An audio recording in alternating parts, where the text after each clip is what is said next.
Now go. Take two. Which we never do. It's Well, like the the take first one for the listeners. Didn't have to admit to the mistake. No, listen. Yeah, I'm just saying we've never started over before, and I don't know if this is the one that's going to benefit from that. Like, oh, it's better now that we started over. It's episode 48, as far as I know. Yeah, that Dave sounds right. usually knows, but he's sort of phoning it in today anyway. Dave, who's behind you there, man? Happy New Year. Yes. Happy fucking New Year. Happy fucking New Year 3. It's a new year. Safety podcast. New year, new Ron. Yeah, that's it. It's new me. What's been going on? What do you got behind you?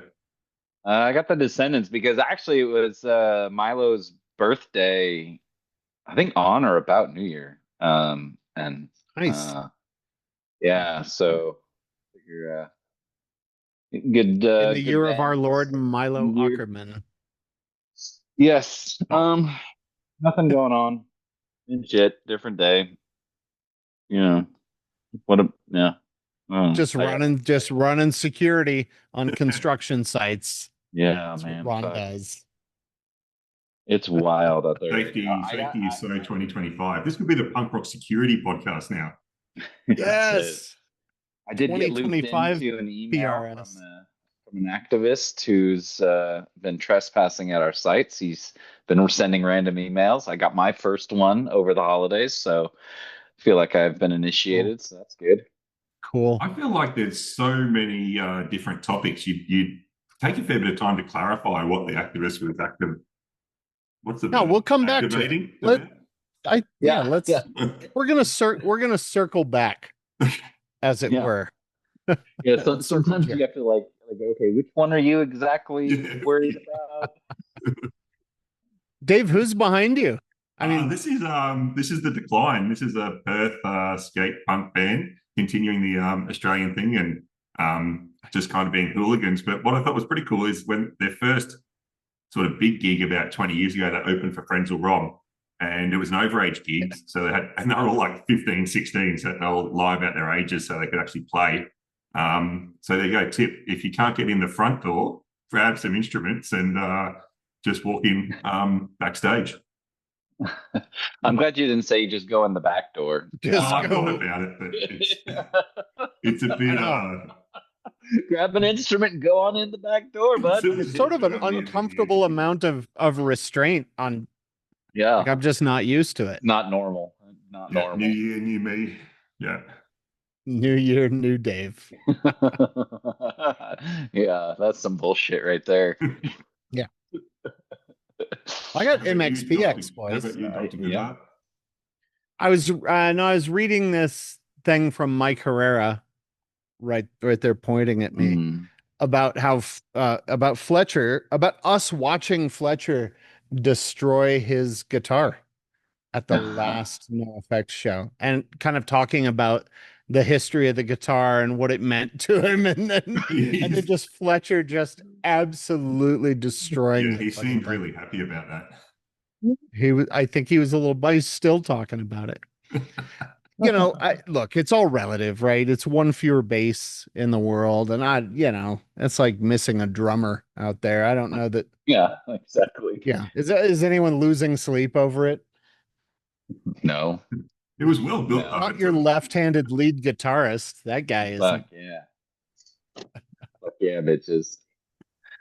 Left-handed. So Ron's a security expert. Yeah, I don't think so. That's not true. Putting all that aside, though, and talking about activists and putting yourself where you shouldn't be, and when some what, like going in the back door? Yeah, with instruments, which is even more uncomfortable. And so some political discussion that didn't make the podcast but will now. of sort of just showing up in sovereign countries and doing whatever you feel like. Whatever you I believe is suggested that sometimes otherwise well-meaning safety professionals show up where they shouldn't be, tell people how to do shit that they don't know about, and maybe, I don't know, maybe have an inflated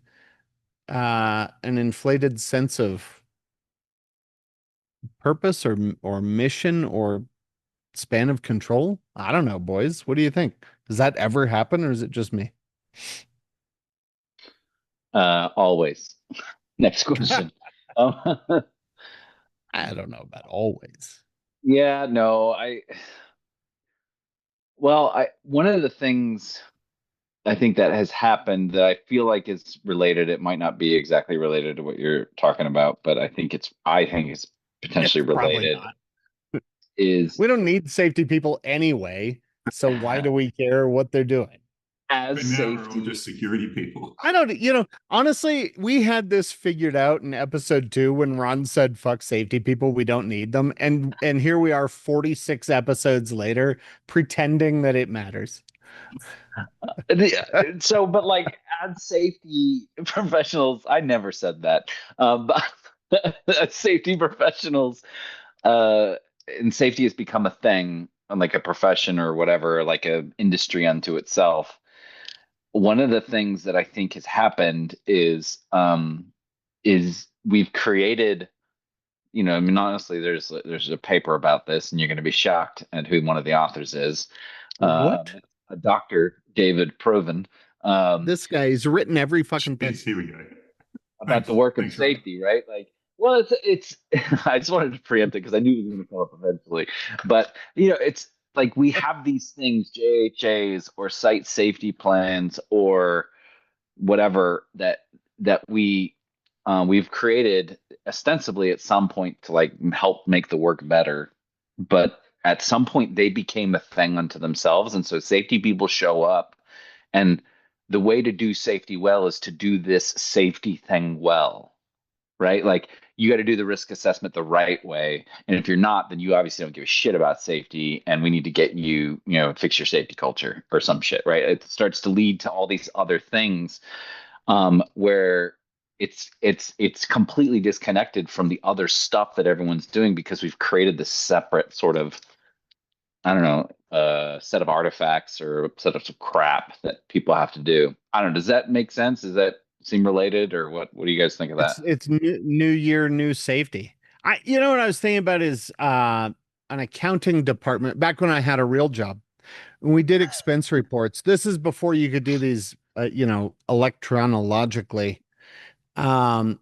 You had to tape with 2 pieces of scotch tape every receipt to a piece of baby blue paper, and then photocopy it, and then scan it, and then turn in the baby blue paper with scotch tape top and bottom.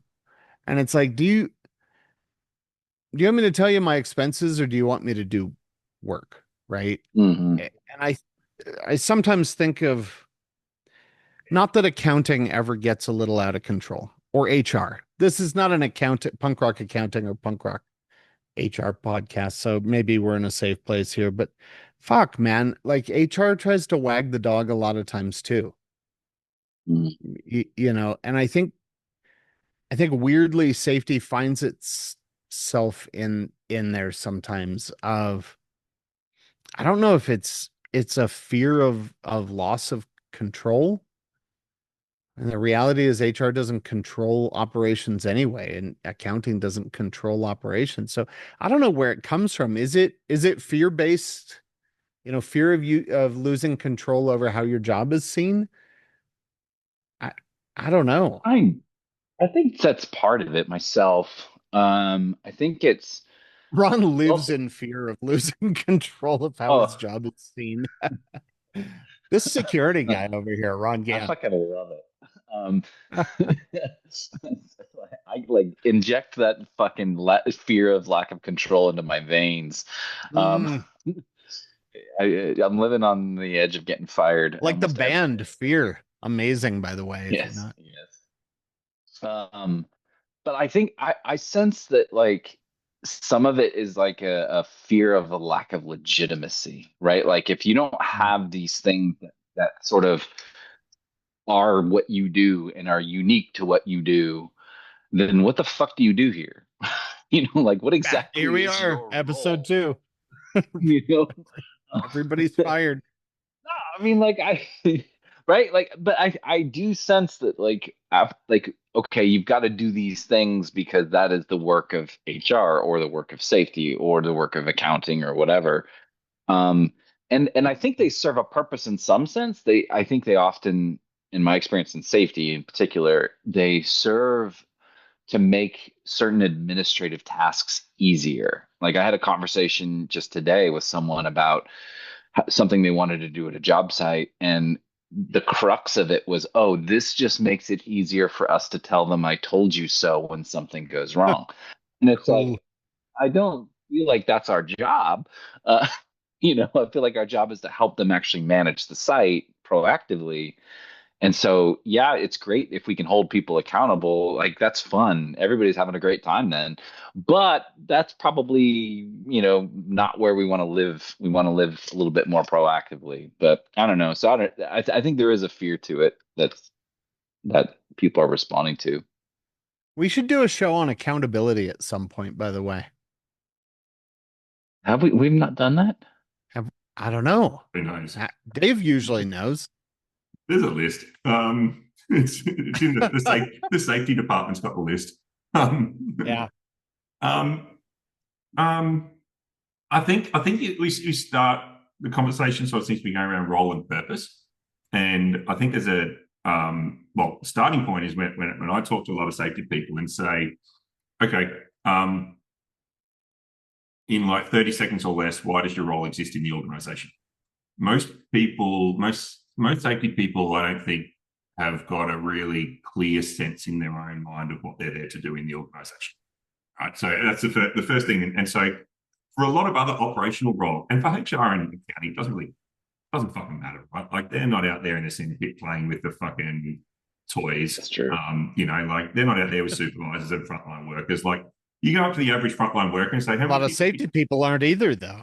Well, but they are kind of like in the center pit playing. They're meant to be, and so then I think one of the challenges is like the safety department is the only role in the organization that genuinely has safety as its first priority, right? And so I say that, and everyone goes, no, everyone's got safety as its first priority. It's like bullshit.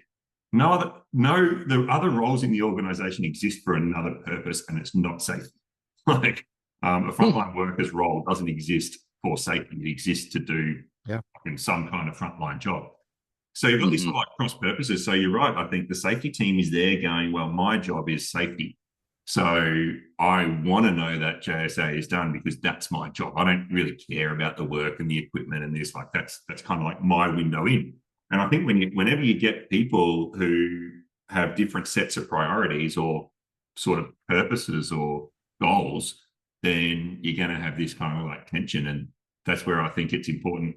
Listening to, I think another podcast you did, Ben, recently, I saw a really cool snippet on LinkedIn. He was incredibly intelligent. Where's this guy? Why doesn't he show up to our podcast? You started talking about the ability to kind of like frame problems and the ability to, and so I just think there's a whole space that you just got roles in the organization that haven't figured out how to work together.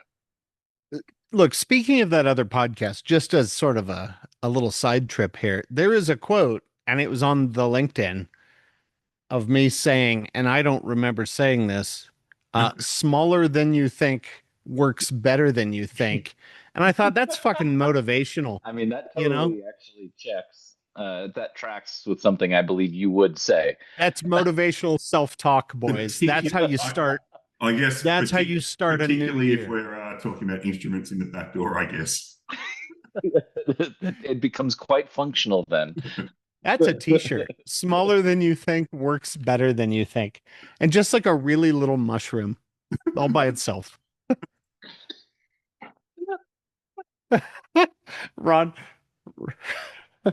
Ron's in. The back just watch the merch store. Safety shrooms. Yeah. Man, dialed in. I think we've got it. Punk rock safety Merch.com. mushroom. Punkrocksafetymerch.com. Yeah, get on there. But don't you think though there's a lot of parts of the organization where people work at cross purposes and it's not as obvious of and maybe it happens less now, but it used to be that, the safety person is going to come visit the site and people are like, "Fuck me, okay. What do we have to do to make them go away?" But I think it's, there's a lot of sort of cross purpose work and it doesn't always come across that way. And I think some of that is safety people not just trying to do things that are safety, but also trying to tell people how to do a job that they themselves don't know how to do. I mean, this is a tough space, right? So the whole thing about fear, I don't think is the issue. I think it's relevance. People want to contribute and they want to be relevant and they want to be adding value. It's like, thinks kind of purpose, mastery, autonomy. Like I actually want to be delivering it. And so if I think that looks like a great JSA, then that's my contribution. So I think it's more about finding a contribution. And I don't think safety teams have a great way of necessarily finding that contribution. But then we swing pendulum the other way. Then we go, okay, we're there in service and support of the work. So it's just like, please, sir, tell me what to do. And that's not helpful either, because then I just become someone's like admin bitch, which is like, oh, okay, we're having an important meeting at lunchtime. Can you go and pick up the sandwiches or something? Or burgers, whatever. An admin bitch. Do you think that comes back to, since you're the clutter guy, this sort of search for relevance being like a shotgun approach, right? If I do enough shit, surely something in there is going to be relevant. Because I don't think people are walking around going, man, I just need to produce as much stuff as possible. Well, I don't think so either. There is a lot of stuff. The systems initiate a lot of shit. Like the system of work just initiates a lot of safety shit. So I don't think it's the safety teams going, oh, gee, we're not busy today. Let's make a new form. It's like a response to some trigger from a stakeholder or from an event or from something like that. So most safety teams that I talk to, they kind of know it's not working, right? They're not in this fantasy world of look at all this cool shit we're doing and no one else cares. Like I don't know, and it's different in every organization, of course, but I just feel like safety teams don't necessarily know how to kind of cut through. So we end up in these confused roles and overlapping roles and unimportant roles that we're performing sometimes. Well, and maybe in that sort of dynamic you're describing, it goes back to the initial thing you were saying, Ben, about showing up and like asserting a level of control that maybe you don't have. Because I can just like shooting a boat with a missile, Yeah. Just popping in. And one more for good measure. And every one of those boats is taking 25,000 lives. We're going to send them toward Australia. You can see the fentanyl on the sea. Exactly. There's so many high fish. Those fish are high as fucking balls, man. Yeah, they are. That's how you get a Sharknado, boys. That's how it starts. Tell you what, if you're a commercial fisherman in Florida, you want to. There's a business opportunity. Yes, there is. But showing up in places. I think this one of the other things that's popping in my head as we're talking about this is, to your point, Dave, about like, okay, let me just show up and do whatever the people want. Like if we start from this place of like, okay, we need to understand the work and build up from the work. That's like open-ended. It's very difficult to define exactly what that looks like. And so, it's sort of a black hole, if you will, like your mom. And Jesus, too white, Ron. You can't say that. Put your instruments away, Ron. But like, it's sort of unclear what that means or what that looks like. And so I don't know, like a lot of these things meet like JSAs, JHAs. It's sort of like like a translation service, if you will, like our like safety people's way of like, okay, this is like I'm going to translate what you do into a way that makes sense to me, and then I can be like, okay, that looks good, you know, or that doesn't look good, and you need to change it. It's us trying to make our jobs a little bit easier rather than trying to understand the work on the terms of the whoever's doing the work. It's trying to help us, okay, let's turn what you do into hazard, risk, control. Um, and then I can understand it. Then I can think about it in terms that make sense to me as a safety person. Um, I don't know. Do you think that dynamic plays Yeah, into any of this? just even then, I'm thinking like about what different roles in the organization think safety is really important because I think, you know, to your point, like when you start with the work and understanding the work and how it's done, and you understand all the adaptations and the nuance and that, when front lines think about safety, um, you know, it's more about that dynamic kind of management of work. And I always find it interesting when you go to the front line, you ask people about, how can we make this work safer? They say, oh, no, it's all right, it's safe enough. Because they're sort of thinking in this conceptualization that safety means more forms, more procedures, more training. Like they've got this kind of abstract concept of safety. But if you sort of talk about kind of like how do you make this work better, they'll go, oh, yeah, it's really hard to access this, and this tool's not quite right for this job, and then we can never get this kind of working in sequence with this, and all the challenges, which are all individual safety hazards, but they kind of don't think of it, which is why those some of those questions, I can't remember the acronym for it, but there's a set of some number of questions that you ask people about their work, Sure. and you sort of learn stuff about the work. I think 5 Gs. something like that. What's good? What's great? What's good? What's Gantt? But I think you're right. And there's another paper by the Norwegian guys, Armkov and the team, which actually lays this out and probably mentioned in another pod, about how that operational safety gets kind of marginalized by kind of like this top-down, standardized, documented safety. And because I think it's easier, right? If I'm a manager and my understanding of safety is, are the dashboards all green? Are the safety processes getting done? Are we compliant? And that's all good. I think at the front line, that's not what safety is. Yeah, it has to be about management of risk. I'm glad you brought that paper up because I think that paper it does a really good job of describing kind of some of the stuff we're talking about, and you could see how it really plays into this dynamic where someone would end up like asserting some level of control dominance, whatever, over something that they don't fully understand. Because I think one of the arguments in that paper, for example, is like you get these like ISO standards, for example, or management system standards that the kind of the idea about it is it's like, oh, I can then look at the organization A and then organization B, and I can then start to compare them because we're comparing apples to apples because we used ISO definitions and all that shit.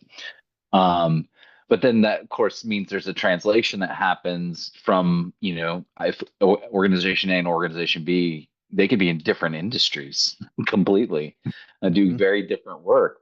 I can look at one and say that one's safe and that one's not safe because of the pieces they have in place. And so as a result, like just that I think what's happening here is an assertion of some level of dominance in that we're prioritizing making some work easier, so that it's easier to assess as a leader. For example, we're doing well because I've met all these ISO requirements.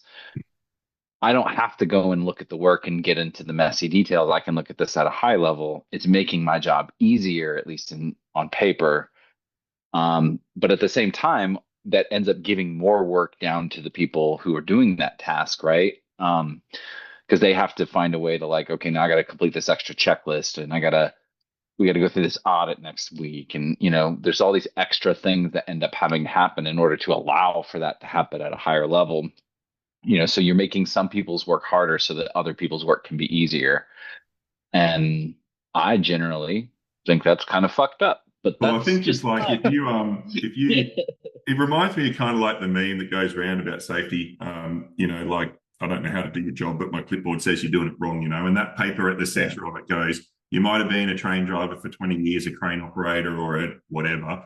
But I've got a standard and it's not the stuff that you're doing. So what you're doing must be, wrong, right? Let alone you've done this for 20 years without having an accident. But what do you know about safety? And it'd be kind of like one government looking at another government and going, my clipboard says you're doing it wrong. So I'm just going to come and we want your oil. Yeah. Hypothetically. Hypothetically. That's a t-shirt. Yeah, absolutely. I totally agree. And again, I think that this just leads to this fucked up dynamic where, I mean, I like an easy example actually where this dynamic plays out. So a lot of construction sites in the United States these days will require something they call the OSHA 10 or OSHA 30 hour training for certain people. It's just like standardized class, and it's 10 or 30 because that's the number of hours they want you to complete in classroom training. So everybody who comes on site has to have that. So there's been a lot of questions in my organization. Hey, are we going to require that?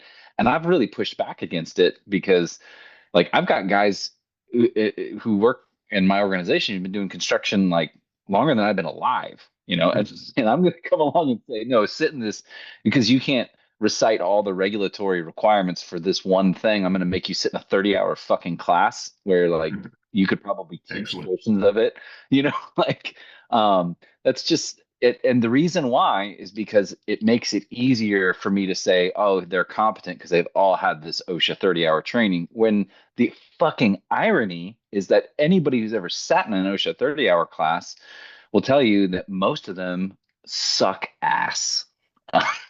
And they're boring the programs. Both. The participants.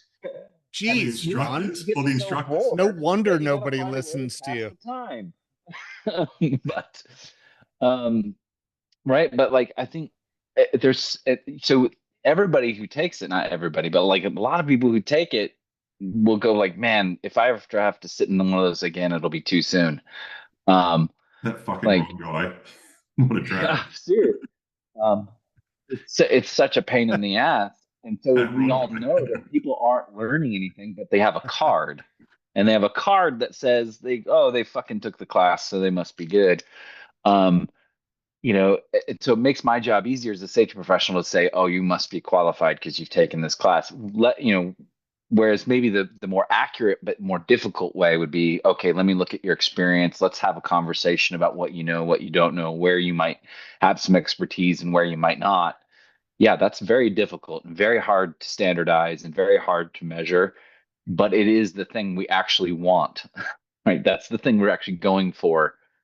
But it's just way too difficult, and it's difficult to scale. And I think that's why we end up fucking people by making them go through bullshit things like the OSHA 10 and OSHA 30. For 30 hours, which is a long time.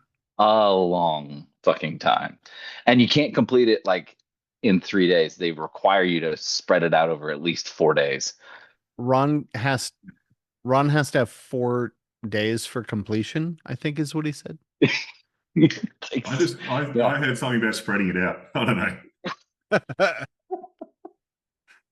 So much happening here. So much. So if a safety person isn't going to be, what'd you call him before, an admin bitch, Dave? Just, hey, why don't you go get the sandwich? Could be one role title. You can come up with your own role title. Yeah. Assistant to the desk chair. Yeah. That was actually a true quote. That was a true quote. I actually asked that question of a whole bunch of safety people in an organization as an anonymous survey. How would you describe your role in the organization or your purpose in the organization? And one person, and I quote, came back and said, I'm just the admin bitch for all the shit that no one else wants to do. Cool. Well, so you don't want to be that. Cool. So you got to come up with something to do. So if a safety person is listening, among our 9 listeners, 9. and says, "Well, what the fuck do you want me to Wow. do?" I thought it was 6. Yeah, Oh, we're getting more popular, but new year, new us. yeah, 9 listeners. what do we do with So this? what do you do? So how do you know, what the line is that I shouldn't cross? I don't want to tell the 30-year veteran of doing the job how to do the job, but I don't want to be the admin bitch for every job that no one else wants to do. So how do you navigate that and not alienate yourself as a safety person? I think it's got to come down to alignment on why, right? So, I mean, you talk Look like at this guy. Simon Sinek is Simon with Sinek, us now. right? Like, Yeah. why, So how, there's what? circles, 30-second There's circles. circles, He's like there's invented the circles. circle. I have discovered the circle. No, but why? Okay. Like, it's like, no, but so much we just do the what, right? We're just churning out the what in safety. And we talked about before the JSA, the risk assessment. And, like, why are we doing these things and have we designed, do we agree on that, right? So the 30-hour OSHA course, why are we expecting people to do it? And if the people involved don't understand or agree or believe that it's important, then you're fucking wasting your time. Whether it comes to leadership visits, observations, control verifications, JSAs, induction training, audits, investigations, like fucking keep going. And if I bet you should keep going. I'm keep going. Safety stand downs, notice boards, committee meetings, fucking risk assessments. Fucking, Fucking Dave, just the entire podcast is just a Just, menu of we got children. another few minutes here. He's just gonna keep going. Anyway. But all that stuff, right? Like, and so you can go like from a fucking like, intentional design point of view, kind of like why are we doing 30-hour training, right? And you've got to have a good answer for that. And people need to agree and believe that there's a good answer. And most of the time, it's not that the why is necessarily wrong. Like it's important to induct people and it's important to understand what goes wrong. It's important to check on whether, work is aligned to kind of like, the organization. But most of our processes just aren't designed to deliver what we think we want. Because and I think it's interesting because like we're all fucking lazy and we all take shortcuts. We're like, like an induction, like you were talking about induction training, right? Like we criticize frontline workers for taking shortcuts and being complacent. And then we want to cram a 30-hour course into 3 days and get fucking pissed off because we know it's a waste of time. So I don't know. Just rant over. I don't know. Why can't I just take this online and just click through it while I'm doing Well, exactly right. And then the safety team goes, I'm going to put it as an online induction training. And they get fucking look at this innovative fucking new online induction. It's a shortcut. It's like Ben's forklift. True story. Like I sometimes will force people to like if there's like a stupid rule at a job site that's assault, brother. I will force people to like, no, everybody has to follow the fucking rule. And just because I want the people in leadership to feel the pain and just the utter bullshit nonsense of following that stupid ass rule because it's so fucked up that they just we don't have to follow that because you're the client. Fuck that noise. If you're gonna make that worker follow it, we're gonna follow it too.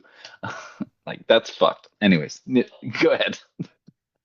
Ron's forcing himself on people. Boys and girls, don't do that. But, it's really consent is important. But there's the whole kind of like you need to do it unless you want to get the oil, in which case, sorry.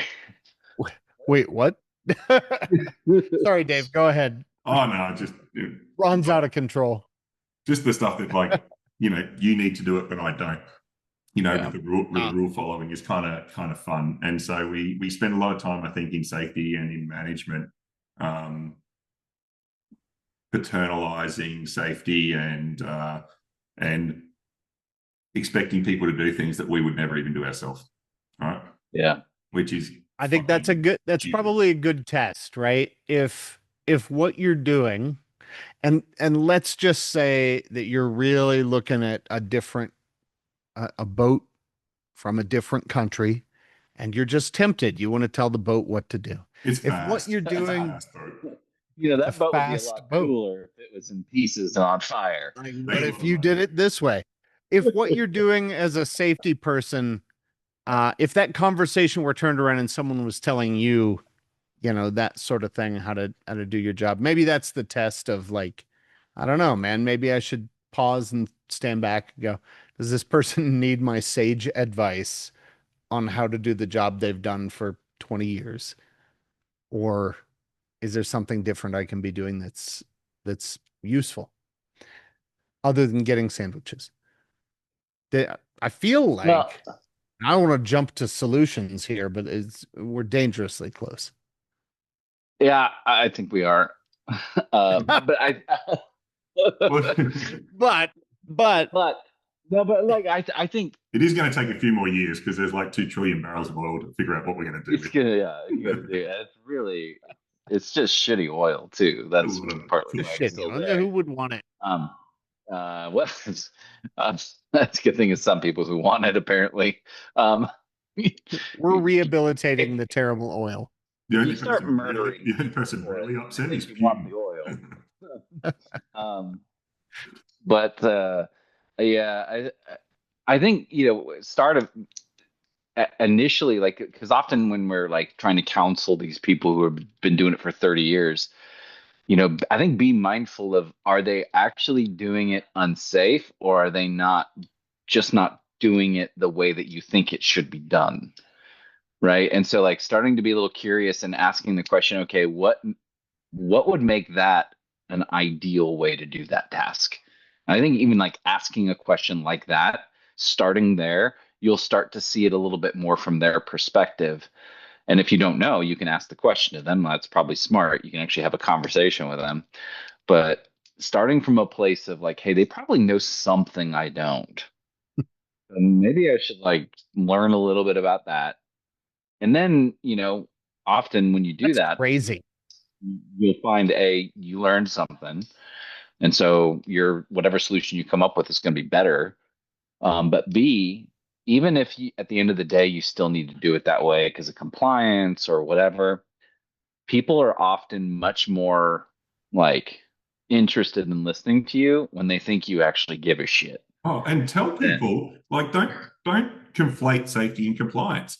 Like, be the safety person that goes, we are doing this because OSHA requires us to do it. It's a fucking waste of time. It's not safety. It's lazy. It's compliance. And Absolutely. Just don't conflate those two together. And I think, the exercise, and few organizations have done this and it's been really, I think, helpful for them, is to do that list like we were going through before. Like, get one piece of paper and write down all the shit that you do for safety. Get really clear on why you're doing each thing. And like induction, we're doing this to make sure that new workers understand the hazards and risks and emergency arrangements and bits and pieces. Okay, great. Then talk to your workers and say, how could we achieve this really well? That you guys would say we'd achieve it. And they might say, well, don't sit us in the classroom. When someone comes to site, walk us around, and they'll have ways of actually doing a better job of delivering the intent. And if you can then design something that people see the value in, you do those things, and you'll probably end up getting huge, I guess, hopefully, value out of them. Probably like, and then the other shit, just say it's fucking compliance. It's not safety. I don't understand why we fucking have to do it either, but we do. And like you said, I give a shit, and it's a waste of fucking time. We're going to try and make it as easy as we can. This 30-hour course we're going to do, I figured out how to do it in 5. Just pretend like you were here for 3 days. And guess who's getting an OSHA visit? Congratulations, Ron. That compliance officer. That data center you're building, that's in Canada, isn't it? No, it is now. Yeah. It is now.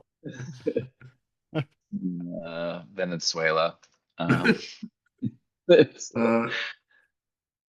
Just down there telling them how to do safety too. That airspace. You know what? I don't know what you're doing, but it's wrong. That airspace is pretty busy at the moment. I don't think OSHA's flying in there anytime soon. Yeah, we're fine. Negative, Ghost Rider. The pattern is full. Did we solve it?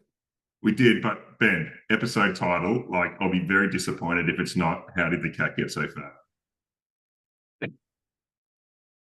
Hold on. I'll make a note. How did the cat get so fat? Yeah.